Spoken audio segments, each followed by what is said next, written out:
ஆப்பிரிக்க நாட்டில் காங்கோ என்னுமிடத்தில் குரங்கம்மை நோய் பரவத் தொடங்கி இன்று நாடு முழுவதும் நோயால் பாதிக்கப்பட்டவர்கள் கடும் பாதிப்புக்கு உள்ளாகி வரும் நிலையில் உலக சுகாதார மையம் சார்பில் பல்வேறு முன்னெச்சரிக்கை நடவடிக்கைகள் மேற்கொள்ள வேண்டுமென அறிவுறுத்தியது. அதன் அடிப்படையில் நாடு முழுவதிலும் முன்னெச்சரிக்கை நடவடிக்கை மேற்கொள்ள மத்திய சுகாதாரத்துறையும் அறிவுறுத்தியுள்ளது. இந்நிலையில் தமிழ்நாட்டில் இந்நோய் பாதிப்பு ஏற்பட்டவர்கள் யாரும் இல்லை என சுகாதாரத்துறை அமைச்சர் தெரிவித்திருந்தாலும் பாதுகாப்பு நடவடிக்கையை மேற்கொள்ள வேண்டும் என அறிவுறுத்தப்பட்டுள்ளது. அதன் பேரில் மதுரை அரசு ராஜாஜி மருத்துவமனையில் குரங்கம்மை சிகிச்சைக்கான பிரத்யேக சிறப்பு வார்டு தயார் நிலையில் வைக்கப்பட்டுள்ளது.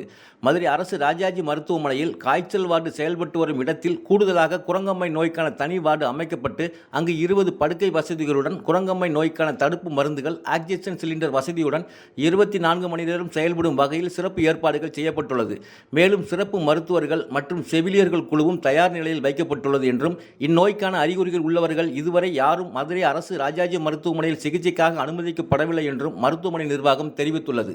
இந்நிலையில் மதுரையில் தொழில் முதலீட்டு ஊக்குவிப்பு மற்றும் வர்த்தகத்துறை தமிழ்நாடு தொழில் முன்னேற்ற நிறுவனத்தின் சார்பில் மதுரையில் அமையவுள்ள சிப்காட் தொழில் புத்தாக்க மைய பங்குதாரர்கள் கூட்டம் சிப்காட் நிர்வாக இயக்குநர் செந்தில்ராஜ் தலைமையில் நடைபெற்றது.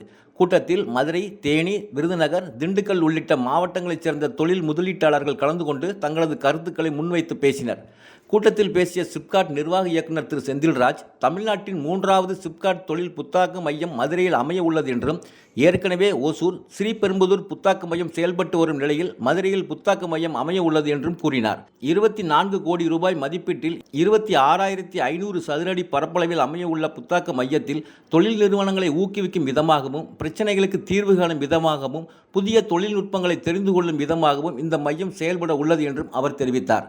மேலும் 6 மாத காலத்திற்கு உள்ளாக மதுரையில் புத்தாக்க மையம் அமைக்கப்படும் என்று கூறிய அவர், மதுரையில் மேலூரில் 278 ஏக்கர் பரப்பளவில் சிப்காட் அமைக்கும் பணிகள் விரைவில் தொடங்கப்படும் என்றும், மதுரை மேலூர் சிப்காட்டில் சாலை, குடிநீர் உள்ளிட்ட கட்டமைப்பு பணிகள் மேற்கொள்ளப்பட்டு விரைவில் பயன்பாட்டிற்கு கொண்டு வரப்படும் என்றும் அவர் கூறினார்.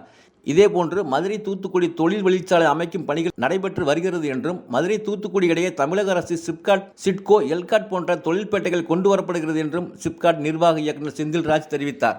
மதுரை மாவட்டம் கிழக்கு ஊராட்சி ஒன்றியம் கல்லந்திரியில் மருத்துவம் மற்றும் மக்கள் நல்வாழ்வுத்துறை சார்பாக ரூபாய் 1.60 கோடி மதிப்பீட்டில் புதிதாக கட்டப்பட்ட 5 கட்டிடங்களை பொதுமக்கள் பயன்பாட்டிற்கு மருத்துவம் மற்றும் மக்கள் நல்வாழ்வுத்துறை அமைச்சர் திரு மா. சுப்பிரமணியன் மற்றும் வணிகவரி மற்றும் பதிவுத்துறை அமைச்சர் திரு பி. மூர்த்தி ஆகியோர் தொடங்கி வைத்தனர். இதுகுறித்து பேசிய அமைச்சர் மா. சுப்பிரமணியன், இந்தியாவில் வலுவான மருத்துவ கட்டமைப்பு கொண்ட மாநிலமாக தமிழ்நாடு விளங்குகிறது என்றும், இதனை மேலும் வலுப்படுத்தும் நோக்கில் தமிழ்நாடு முதலமைச்சர் தொடர்ந்து மருத்துவம் மற்றும் மக்கள் நல்வாழ்வுத்துறைக்கு முக்கியத்துவம் வழங்கி திட்டங்களை செயல்படுத்தி வருகிறார்கள் என்றும் கூறினார்.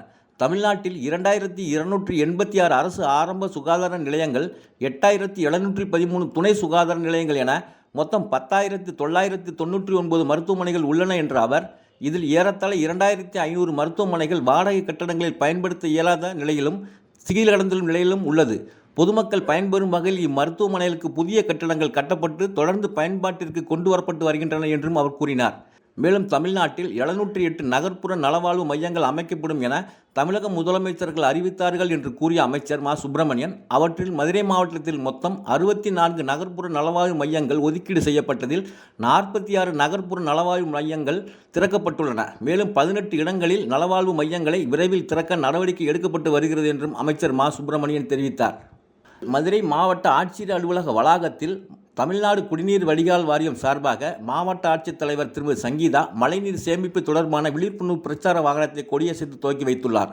மழைநீர் உயிர்களின் ஆதாரமாக விளங்குகிறது. விவசாயத்திற்கும் இன்றியமையாதாக உள்ளது. மழைநீர் சேகரிப்பின் மூலம் நிலத்தடி நீர்மட்டம் உயர்வதோடு மண்வளம் மேம்படும். இதனை கருத்தில் கொண்டு தமிழ்நாடு அரசு மழைநீரை வீணாகாமல் சேகரிக்க பல்வேறு நடவடிக்கைகளை மேற்கொண்டு வருகிறது. அந்த வகையில் கண்மாய்கள், ஊரணிகள், குளங்கள் போன்ற நீர்நிலைகளை தூர்வாரி பராமரித்தல் போன்ற பணிகளை மேற்கொண்டு வருகிறது.